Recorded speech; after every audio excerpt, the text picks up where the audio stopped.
Médecins Sans Frontières, MSF, was born in 1971 to contribute to the alleviation of suffering by bringing medical care to populations in danger in neutrality and impartiality.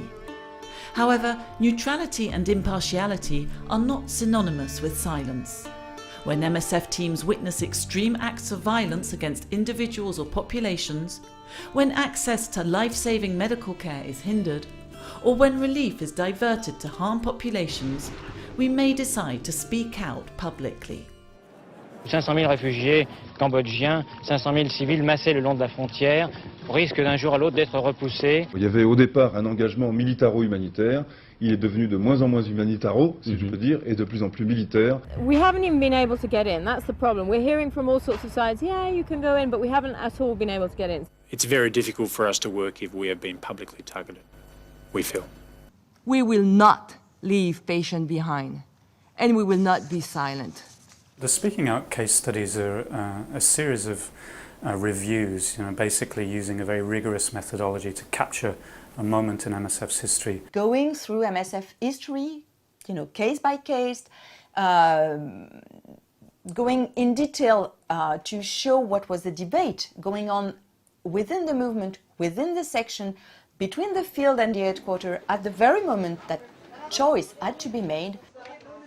L'organisation humanitaire Médecins Sans Frontières est priée de quitter l'Éthiopie. The case studies include watershed crises such as the forced transfer of population in Ethiopia, the genocide of Rwandan Tutsi, or the war crimes and politics of terror in Chechnya. It was decided to go on a sort of chronological presentation, going from each day after each day and crossing information, crossing documentation, to make sure that we were as close as possible to what was really happening and not to what was said later on. So there's a range of interviews with internal and external stakeholders, a very, very rich tapestry of information that can be tapped into.